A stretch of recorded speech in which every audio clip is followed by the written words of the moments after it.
কখন হয়, অশান্তি কখন হয়, মনে রাখবেন রবের চাওয়ার সাথে আমাদের চাওয়ার যেখানেই দ্বিমত হয় সেটাই দুঃখ হয়, সেটাই অশান্তি হয়।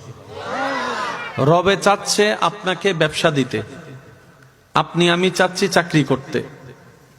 এবার চাকরি না পাওয়ার কারণে আমাদের কষ্ট, ব্যবসা পাওয়ার পরও সুখটা হচ্ছে না, কারণ ব্যবসা তো ভালো লাগেই নি আগে থেকে। তো বান্দারা কি করে, যারা সত্যিকার বান্দা তারা বলে দিনটাও রবের হুকুম, রাতটাও রবের হুকুম, সূর্যোদয়ও রবের ইচ্ছা, সূর্য অস্তও রবের ইচ্ছা। সুবহানাল্লাহ। কোন প্রকার খুঁটি ছাড়া এই যে মধ্য আকাশে সূর্য দাঁড়িয়ে থাকে, এটাও আমার রবের ইচ্ছা। হায়াতও আমার রবের ইচ্ছা, মওতও আমার রবের ইচ্ছা। প্রত্যেকটা কিছু যেহেতু আমার রবের ইচ্ছাই, আমি বান্দাও আমার সারাটা জীবনের 24টা ঘন্টার প্রতিটা সেকেন্ডকে আমার রবের ইচ্ছার উপর ছেড়ে দিয়েছি। সুবহানাল্লাহ। আমার প্রত্যেকটা সেকেন্ড আমার রবকে সন্তুষ্টি করার জন্য। এবার আমার রব যদি আমাকে দালানে রাখতে চায়, আমি দালানে থেকে খুশি। আমার রব যদি আমাকে মাটিতে শুয়ে রাখতে চায়, আমি মাটিতে শুয়ে খুশি। এই সমস্ত বান্দাদের জন্য রবের ফরমান, রব বলে যে দুনিয়ার কষ্ট যে সয়ে আমি রবকে খুশি করে কবরে আসবে ঈমানের সাথে। নেক আমল যদি কমও থাকে, আমি রহমান তাকে দয়া করে জান্নাতে ঘরের ব্যবস্থা করে দিব। সুবহানাল্লাহ। আর রবের ওয়াদা কখনো মিস যায় না। আমরা কাকে খুশি করতে চাই? কিন্তু বেশিরভাগ সময় আমাদের জীবন কাটে মানুষকে খুশি করতে গিয়ে, যার বাস্তব ফল দেখা যায় দিন শেষে কেউ কাউকে আর খুশি রাখতে পারি না। 10টা ভালো করলেও মনে না রাখলেও ওই একটা 19-20 হলে সেটা আজীবন খোঁটা দিতেই থাকে, আজীবন ওইটা স্মরণ করিয়ে দিতে থাকে। আমরা যদি সুন্দর মনের বহিঃপ্রকাশ করে প্রেম নিয়ে, রবের ভয় নিয়ে একটু বুঝার চেষ্টা করি, তাহলে আপনারা দেখতে পাবো সর্বদিকে সবার থেকে সবচাইতে বেস্ট সৃষ্টি জগতে আল্লাহ সেভাবে সাজিয়ে দিয়েছেন আমাদের নবী রাহমাতুল লিল আলামিনকে। আপনি যদি একটু ডান বাম খেয়াল করে যদি একটু দেখেন, শরীর যখন আমাদের অসুস্থ হয়, আমাদের দৌড়টা ইঞ্জিনিয়ারের কাছে যায় না, ডাক্তারের কাছে যায়। একটু যদি কষ্ট না হয় আওয়াজ দিই। যদি আপনার একটা ঘর বানানোর প্রয়োজন হয়, আপনি দৌড়টা কখনো ডাক্তারের দিকে দিবেন না, একটা ইঞ্জিনিয়ারের দিকে দিবেন। আবার সেই ইঞ্জিনিয়ারের জগতের মধ্যে অনেকগুলা সেক্টর আছে, বিভিন্ন টাইপের, বিভিন্ন কোয়ালিটির, বিভিন্ন জগতের, বিভিন্ন চ্যাপ্টারে ভাগ করার ইঞ্জিনিয়ারের জগৎ আছে। যেমনি ভাবে ডাক্তারদের একটা জগৎ আছে, হার্ট স্পেশালিস্ট আলাদা, গাইনি স্পেশালিস্ট আলাদা, বিভিন্ন সেক্টর আলাদা আলাদা আলাদা আলাদা আছে। কিন্তু সবাইকে আমরা শুধু ডাক্তারের নামে বলি।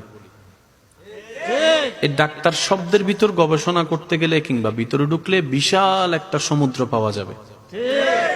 আপনার আমার জীবনে, জীবন চলার পথে এক এক সেক্টরের জন্য এক একটা সেক্টর করা দেওয়া আছে। যদি বাজারের দরকার হয় দোকান আলাদা, ওষুধ দরকার হলে ফার্মেসি আলাদা, রড দরকার হলে দোকান আলাদা, ইট দরকার হলে জায়গা আলাদা, সিমেন্ট দরকার হলে জায়গা আলাদা, তারপরে বিভিন্ন আপনার স্টেশনারি জিনিস দরকার হলে আলাদা, এভাবে বিভিন্ন সেক্টর। কিন্তু সাহাবায়ে কেরামের যা দরকার হতো, যা প্রয়োজন হতো, ওনারা শুধু একটা জায়গায় যেতেন, সেটা হচ্ছে মদিনাওয়ালার দরবারে। একটু বুঝার চেষ্টা করব আমরা। কত সৌভাগ্য আমাদের, কত বড় ভাগ্য, আল্লাহ পাকের কত বড় দয়া, আপনাকে আমাকে এরকম একজন শানওয়ালা নবীর উম্মত হওয়ার সুযোগ দান করেছেন। ঘরের প্রবলেম সমাধান চাই, সাহাবায়ে কেরাম দৌড় দেয় নবীর দরবারে। আরেকটু ছোট করে বলি, সামাজিক সমস্যার সমাধান দরকার, সাহাবায়ে কেরামের দৌড় নবীর দরবারে। শারীরিক সমস্যার সমাধান চাই, নবীর দরবারে উপস্থিত হয়ে যায়। মানসিক সমস্যার সমাধান চাই, নবীর দরবারে উপস্থিত হয়ে যায়। অর্থনৈতিক সংকটের থেকে মুক্তি পাওয়ার জন্য নবীর দরবারে উপস্থিত হয়ে যায়। সর্বদিকে যতগুলা সেক্টর আছে সাহাবায়ে কেরাম প্রত্যেকটা সেক্টরে আপনার আমার নবীর কাছে উপস্থিত হতেন। এবার একটু ভাবার বিষয়, বাংলা বইয়ের মধ্যে অঙ্ক পাওয়া যায় না, গণিত বইয়ের মধ্যে আপনার উর্দু পাওয়া যায় না, এক একটা জ্ঞান আলাদা আলাদা, টিচারও আলাদা, সাবজেক্টও আলাদা। কিন্তু সাহাবায়ে কেরাম প্রত্যেকটা বিষয়ে নবীজির দরবারে হাজির হতেন, নবীজির সামনে সমস্যা পেশ করতেন। এমন কখনো হয়নি সাহাবায়ে কেরাম জানতে চেয়েছেন নবী উত্তর দিতে পারেনি, এমন হয়নি। একটু মনোযোগ চাইব আমি সবার। সাহাবায়ে কেরাম প্রশ্ন রেখেছেন, উত্তর নবীর দরবার থেকে পাওয়া হয়নি, এমন কখনো ঘটেনি। এবার ডাক্তারের কাছে যদি গিয়ে আপনি ঘর সম্পর্কে জিজ্ঞেস করেন, উনি প্রথম কথা বলবেন, ভাই এইটাতে আমাকে জিজ্ঞেস করিয়েন না, এই বিষয়ে জ্ঞান আমার, বলেন না, জ্ঞান আমার। আর এখানে ছোট হওয়ার কিছু নাই, না জানি বললে এখানে ছোট হওয়ার কিছু, বরং সেটা উদারতার প্রমাণ। না জেনে উল্টা জানার ভাব করাটাই হচ্ছে বড় অন্যায়। কথা বলেন ঠিক কিনা? সাহাবায়ে কেরাম চিকিৎসা বিষয়ে প্রশ্ন করেছেন, নবীর দরবার থেকে সমাধান পেয়েছেন। পারিবারিক সমস্যার বিষয়ে প্রশ্ন করেছেন, নবীর দরবার থেকে সমাধান পেয়েছেন। যুদ্ধের বিষয়ে সমাধান চেয়েছেন, যুদ্ধের বিষয়ে সমাধান চেয়েছেন, নবীর দরবার থেকে সমাধান পেয়েছেন।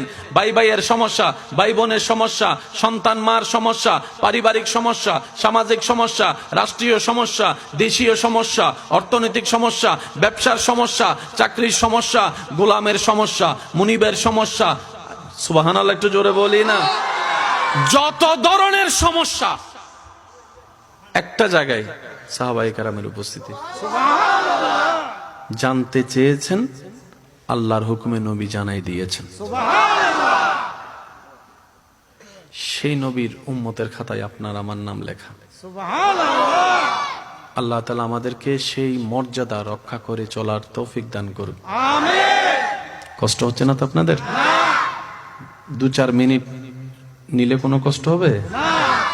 অনেকের বসতে হয়তো কষ্ট হচ্ছে না। ওই যে আমার ভাই বলেছেন, যেই ইবাদতের মধ্যে কষ্ট বেশি সেটার নিয়ামত সওয়াবও বেশি। সাহাবায়ে কেরাম নবীর প্রেমে এমন ফানা, এমন দেওয়ানা ছিলেন, নবীকে সামনে রেখে সব ত্যাগ দিয়েছেন।